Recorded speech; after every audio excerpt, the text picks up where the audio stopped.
Hi, welcome to the Parenting Bridge podcast. I'm Dr. Michelle Alden, a licensed professional counselor, parent coach, and family therapist. And I'm here to help you to build a bridge to your best family possible. So let's talk about some of the things that these kids need so that you feel like you not just dealing with all of the struggles. This is not to say, none of this is to say that adoption is too much to handle, because it's not. You can do it. If you feel led to adopt and you've adopted, you're already doing it, right? And I think one of the most harmful things is when you're just like, I can't do this, I don't want to do this anymore, and you're looking at disrupting the adoption. Like, that's very challenging and very difficult. And I do think that I have worked with some families through that process of having to disengage from that. But I would love to work with you and have you get help before you get to that place, because it is very difficult, and you and your kids may never recover completely from that. And so even though, like I said, there are some cases where that's what we've had to do, and sometimes it can just be looking at an outside treatment for a time and then bringing them back into the family. I've seen some really powerful things when kids have been reintegrated back into the family, because in the past they were sent away and never came back. So coming back can be important, but it's still something to realize that when somebody has attachment issues, every time there's a cutting off or a loss, it's a struggle, and it's hard. So I hopefully can help you. And these are just very general things, but definitely, look at our website, healthyfoundations.co, get a free consultation with me, do what you need to do to get more help. Like I said, I have a book, Parenting Emotionally Distressed Kids, and we have tons of resources in these podcasts to help, because some of the things that I'm going to tell you to do to help to build that attachment are some of the same things that I tell you to do in our program, some things that you may have already heard if you've taken my parenting class, but sometimes you need that extra help with someone actually helping you to do those things week by week. So don't be afraid to reach out for more help, especially if you're feeling at the end of your rope. You do have a long road ahead of you. There's many layers to what's gone on, right? And there's many layers in with all of our kids, and we have a long road ahead. We are in our families longer as adults than we are as kids, so it's important to keep that in mind, that it is a long road ahead. And so I don't want you to just feel like how hard it is right now, like it just has to be this hard forever. I always tell parents, like, it is hard, but you're going to kind of choose your hard, and you pay now so that don't just keep paying and paying and paying. Once you get some of these basic things down, it does get easier. The challenges are still there and come up, but you have some tools to use, and you're not trying to learn the tools over and over. You have the tools to learn to use, and you're using them in different situations. So, but challenges come up with all of our kids and families and life. So what these kids need is they need a lot of reassurance, and they need a lot of reassurance really in their day-to-day activities and routines. So they need that consistency of those day-to-day routines, and then they require repeated explanations about simple changes and about simple things. So it's like it's not repeating yourself, like telling them over and over, go get your shoes, go get your shoes, go get your shoes, until you're finally yelling at them. But they need that repeated, like you may have to say to them every morning, okay, first go get your shoes on, then we'll do this. First go do this, then we'll do that. So it's repeated language. And it requires those repeated patterns over and over. And you may feel like, oh my gosh, like I had one parent tell me, like, all we do is it's like we teach the same things over and over every single night. And there is some of that because there's these transitions that they have to get, and they have to hear it. And you can build in that reassurance. So if you're like, how many times do I have to tell you this? Or I already told you that. If that's your mindset, then you're going to approach that in a different way than if you look at it like, here, let me help you, or let me show you what I mean, or let's do this together, or just recognizing that their behavior is showing you that they don't have it yet. They don't have that skill set yet. Yes, you taught it, and yes, there were some days they could use those skills, but they don't have it ingrained inside of them that that's the skills that they're going to use every time they encounter this problem. So these kids need a lot of patience. They need you really have to watch rejection, right? You may joke around, like I was talking to a family that's like they joked around, with their biological kids about, we're going to trade you with the gypsies, right? But with your adopted kids, like, you can't say stuff like that, because they kind of feel like maybe that's already happened to them. So just be really careful about, like, I use a mantra that says, we'll never give up on you, no matter how challenging your behaviors become. When I first adopted my son, he would ask me, like, I don't want to ever get sent away he came out of residential treatment. He's like, I don't want to ever get sent away again. And what I told him was, I will do everything to keep you safe. And I want you to know that you're in this family, whether you go away or come back, but I will do what I have to do for you to be safe. And I didn't ever promise him I would never send him to residential, or that he would never have to do something for help. Like, he had one summer that he spent the whole summer at a therapeutic camp. He needed that. But I felt like it was also really important. It's like, we're not sending you away or rejecting you. I'm sending you to get help. I want you to have this experience, and then you're still part of this family, because that's the piece that was missing before.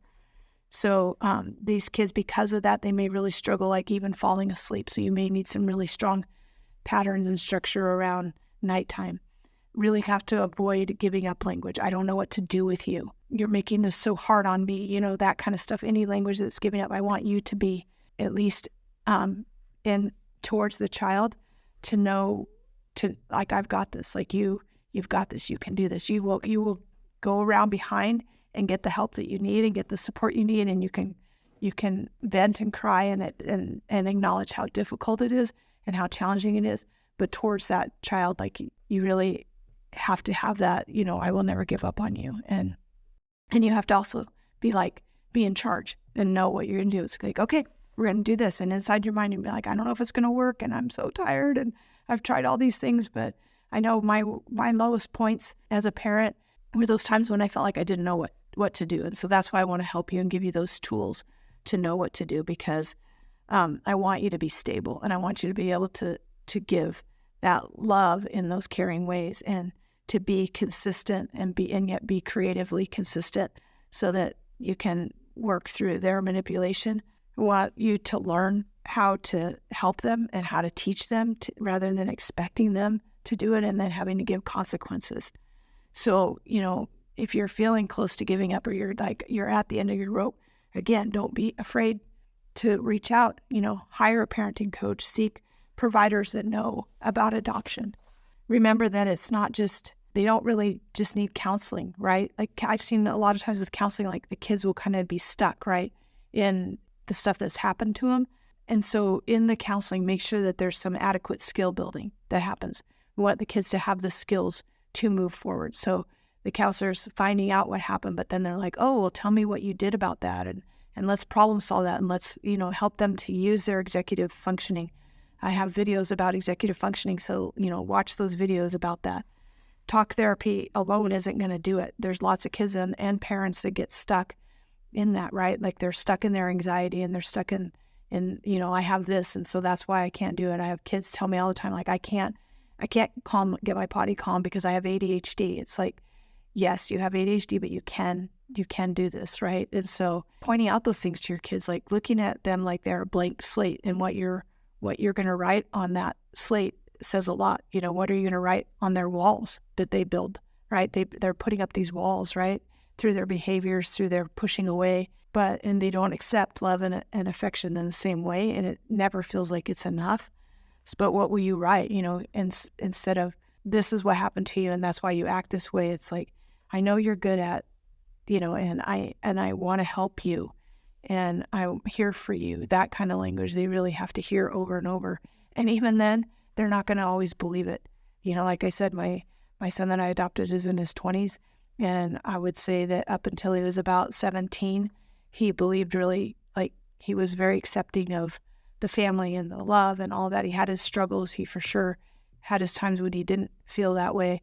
But as he became older and he really started struggling with, like, he just really doesn't believe, he listens to that voice in his head of all those years of being told that he was worthless, and he feels worthless, and he does things that make him feel more that way, right? But he has a really hard time identifying the good things that have come to him. And so it's more helpful for us to speak that life into his life, rather than try to refute the lies, because the lies scream really loud. And so you're choosing love over fear. You're not talking about like, well, if you don't do this, so like what's going to happen to you? And then this is going to happen. This is going to happen. They don't believe that. Like you have to speak into them like, right now, and this is what we're doing, and what are we going to do next, and being there for them. And sometimes that they're going to push really hard away, and they're not going to, it's not going to be, you're going to feel like, gosh, they just hate me, right? But you're holding this boundary, and you're being that stability, and they know where that is, and you're that place for them. You're real, right? Like you're not the ghost, you're real. You're going to really work on being that emotional support, helping them to move from their lower brain functioning and their reactive part of their brain into that more executive function and thinking. And that's what you really want to work on when they're in your home, because that's where you have the opportunity to do it the most, because there's challenges and things that happen every single day that require executive thinking. And so we want to help keep them in there. And again, I have tons of videos and podcasts on this. So look those up about executive functioning and about the mountain of escalation and how we keep kids moving forward. So yes, you need to know the cause of the behaviors, but you have to work on how to move forward, move that thought forward from just the cause. It's like, why are you doing this is not as good a question as like, I understand this is hard for you. Here's what we need to do. Here's how we're going to move forward. Asking a lot of questions can kind of keep them stuck. They don't know how to answer those questions. And if they do, they're just giving you answers that they know you want to hear. Like, well, what could you do next time? It's like, oh, I know, I'm going to breathe, or I'm going to walk away, or whatever. It's like, well, let's talk about it. Like when they said this, what's some things that go through your head, and what can we, let's talk about, what that might look like, and play it out, So again, the other thing that I think is really you can do to help your kids is just slow it down, right? Like they're emotionally a lot younger. They may have some actions that are more mature, but emotionally they're very young. And so slowing it down, helping them process, giving them time to process. Like if you ask them a question, then give them time to answer. Don't keep like asking more questions because they're not answering. If they just say, I don't know, or what, it's like, let's just think for a minute before you say anything. Think if you can come up with an answer. If they can't, instead of asking more questions, be like, I think that maybe you're feeling disappointed, and talk about that feeling or whatever, and see if you can get them to move forward with that. There's this little child inside that for a lot of adopted kids that never really leaves, and talk therapy doesn't seem to work. Don't go to just an ordinary therapist with your adopted kids, and if you have adopted kids, they do have attachment issues. So just know that you need to work with somebody that understands that kind of trauma and can help you and your child to have better, stronger connections. They need like little tiny doses of love throughout the day. So just randomly be like, you know what? I really love you. Or, wow, you just have amazing depth in your eyes, or, just these things that just come randomly, right?